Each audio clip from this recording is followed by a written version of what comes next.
ওই বছর রমজানুল মুবারকের মধ্যে ওই বাগদাদ শহর, জিলান শহর মেঘাচ্ছন্ন ছিল। আমাদের দেশের মধ্যে এরকম অনেক রমজানে হয় না, ঈদের চাঁদের সময় বিভিন্ন চাঁদে আমরা দেখা যায় মেঘাচ্ছন্ন থাকার কারণে আমরা চাঁদ দেখতে পাই না। তো সেই বছর মেঘাচ্ছন্ন থাকার কারণে জিলান শহরে, বাগদাদ শহরে ওই বছর চাঁদ দেখা যাচ্ছিল না।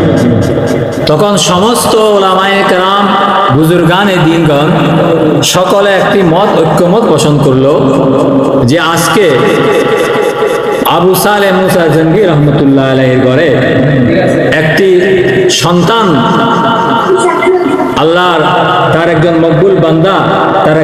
মকবুল বান্দা আল্লাহ পাঠিয়েছে।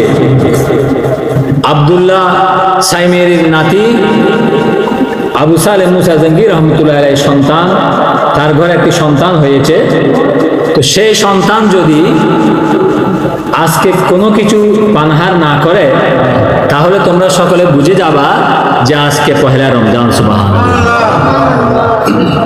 সকল ওলামায়ে কেরামগণ, এলাকাবাসীগণ হযরত আব্দুল কাদের জিলানী রাদিয়াল্লাহু তাআলা ঘরে আসলো, গৌসে পাকের ঘরে আসলো, আবু সালেহ মুসা জঙ্গি রহমতুল্লাহের ঘরে আসলো।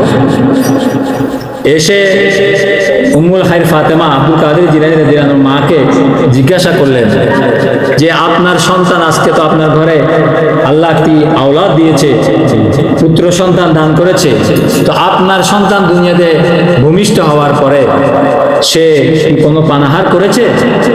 তখন উম্মুল খায়র মা ফাতেমা রাদিয়াল্লাহু তাআলা আনহা গৌসে পাক আম্মাজান বলল যে আমার সন্তান দুনিয়াতে ভূমিষ্ঠ হওয়ার পরে আমি তাকে অনেক চেষ্টা করলাম, তাকে বুকের দুধ পান করানোর জন্য, মধু পান করানোর জন্য অনেক চেষ্টা করলাম, তার মুখে আমি কিছু দিতে পারতেছি না। সুবহানাল্লাহ। সাথে সাথে জিলান শহরের, বাগদাদ শহরের ওলামায়ে কেরামগণ ঐক্যমত পোষণ করলেন যে আজকে পহেলাই রমজান। সকলকে এলান করে দিল যে আজকে তোমরা রোজা রাখতে পারো। সুবহানাল্লাহ। ঠিক মাগরিবের সময় যখন সূর্য অস্ত হলো, ইফতারের সময় আমাদের সাইয়েদনা গৌসে পাক রাদিয়াল্লাহু তাআলা উনার আম্মা জান উনাকে যখন দুধ পান করাতে চাচ্ছেন, ঠিক ইফতারের সময় গৌসে পাক রাদিয়াল্লাহু তাআলা মায়ের বুকের দুধ দিয়ে উনি ইফতার করলেন। সুবহানাল্লাহ। গৌসে পাকের